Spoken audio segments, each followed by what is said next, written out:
Nos encontramos en el Instituto Geológico y Minero de España, concretamente en su museo. En él se guardan algunos de los mejores ejemplares de minerales de España y también del resto del mundo. Hola, me llamo Gea y vivo aquí, en el Museo Geominero. Os vamos a contar un relato de millones de años, la larga historia de la formación de las rocas en la Tierra.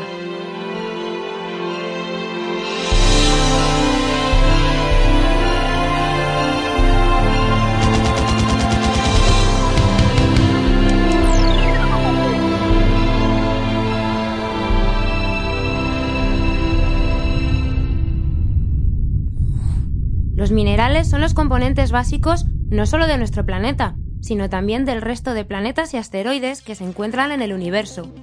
¿Pero qué es un mineral?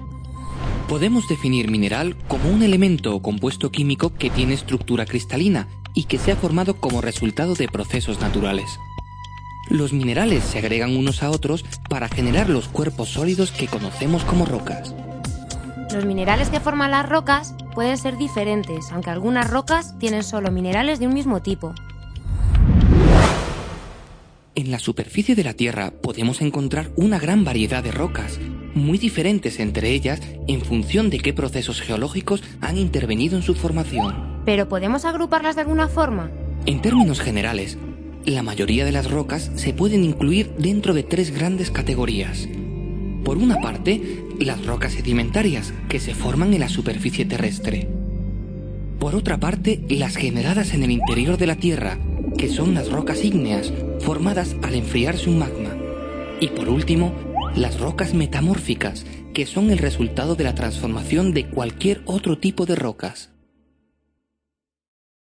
¡Ah! Así que las rocas se mueven, pero muy despacio, ¿cómo lo hacen? Para comprender cómo las rocas pueden moverse y transformarse unas en otras, tenemos que considerar la estructura de la parte más externa del planeta, es decir, la litosfera, formada por la corteza y la parte superior del manto terrestre, la astenosfera. Esta litosfera no es continua, sino que se encuentra fragmentada en diferentes placas, colocadas sobre la superficie del planeta a modo de un enorme puzzle. Las placas se regeneran constantemente, es decir, tienen zonas donde se produce litosfera, mientras que en el extremo opuesto las placas se destruyen.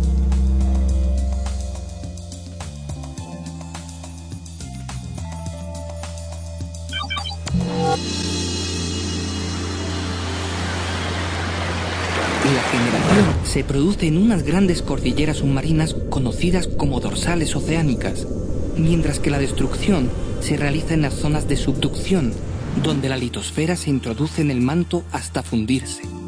Para aproximarnos a los diferentes procesos que generan rocas en la Tierra, podemos utilizar un esquema simplificado dentro del marco de una de estas zonas de subducción. En este contexto, se puede definir el ciclo de las rocas, que constituye una serie circular de procesos que explican cómo las rocas pueden transformarse unas en otras. Entonces, ¿me vas a explicar el ciclo de las rocas? El ciclo puede comenzar con las rocas preexistentes, ya sean sedimentarias, ígneas o metamórficas, que se encuentran en contacto con la atmósfera terrestre. Los agentes geológicos externos, como la lluvia o el viento, desmenuzan y disgregan las rocas de la superficie, convirtiéndolas en sedimentos. Vale, entonces el ciclo comienza cuando las rocas se rompen en la superficie, ¿no? Sí. Estos pequeños fragmentos rocosos se transportan a zonas más bajas gracias a la acción de la gravedad, depositándose en las llamadas cuencas sedimentarias. Es en ellas donde se generan las rocas sedimentarias. Entonces, las cuencas sedimentarias son como grandes recipientes donde se acumulan los sedimentos. Las cuencas sedimentarias no están situadas sobre un sector estático, sino que pueden ubicarse encima de una placa litosférica oceánica que se mueve lentamente, introduciéndose debajo de la placa litosférica continental. Por tanto, la roca sedimentaria formada anteriormente comienza a introducirse en el interior de la Tierra y empieza a calentarse progresivamente, gracias a la energía interna que surge del interior del planeta. Además, el peso del sector montañoso que se encuentra encima produce un importante efecto sobre la roca sedimentaria. Eleva su presión litostática, lo que junto al aumento de la temperatura afecta a los minerales que la constituyen, transformándolos y colocándolos en función de la dirección de aplastamiento y generándose así una roca metamórfica. O sea, que si calentamos y comprimimos una roca sedimentaria, la podemos transformar en una roca metamórfica. Así es, Gea. Cuando el aumento de la presión y de la temperatura supera un cierto umbral, la roca metamórfica comienza a fundir, generándose así un magma que asciende lentamente hasta llegar de nuevo a la superficie terrestre, en este caso a través de un volcán, donde se solidifica formándose una roca ígnea. La acción de los agentes atmosféricos externos vuelve de nuevo a disgregar la roca, cerrándose así este lento ciclo que ha durado centenares de millones de años. ¡Millones de años! ¿Cuánto tiempo?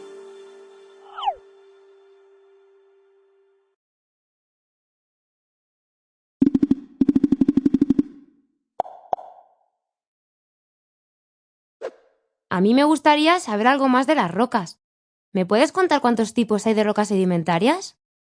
Las rocas sedimentarias se forman en la superficie de la corteza terrestre y pueden ser de 3 tipos: detríticas, químicas y orgánicas. Las rocas sedimentarias detríticas se forman a partir de procesos de erosión, transporte y sedimentación de granos de minerales o de rocas, llamados clastos, que viajan desde las áreas fuentes generalmente elevadas hasta las cuencas de sedimentación que se encuentran a una menor altitud. El proceso se realiza por la acción del aire, el hielo o más comúnmente el agua, apoyado siempre por la fuerza de la gravedad. Así que es el agua el agente más importante para formar estas rocas, ¿no? Sí, el medio acuoso puede transformar clastos con tamaños muy variables, desde pequeñas partículas en suspensión hasta voluminosos bloques. La energía del agua disminuye progresivamente desde las zonas con mayor pendiente hacia las zonas más bajas, por lo que en la cuenca de sedimentación los sedimentos más gruesos alcanzan poco recorrido, depositándose cerca del continente y generando las rocas sedimentarias conocidas como conglomerados. Los sedimentos de tamaño medio avanzan algo más, formando las areniscas. Por último, las partículas más pequeñas, es decir, las arcillas, alcanzan la mayor distancia sedimentándose a gran profundidad lejos de la costa y formando las rocas sedimentarias conocidas como lutitas. ¡Qué curioso! En las zonas más profundas solo hay lutitas. Bueno, no solamente.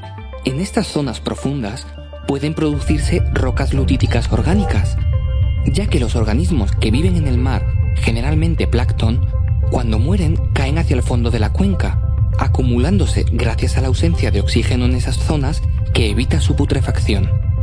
Esta materia orgánica se mezcla con los sedimentos arcillosos y posteriormente comienza a transformarse cuando la acumulación de capas sucesivas hace aumentar la temperatura de la roca, generándose así el petróleo, que puede migrar en estados más avanzados hacia rocas porosas que constituyen las rocas almacén de petróleo.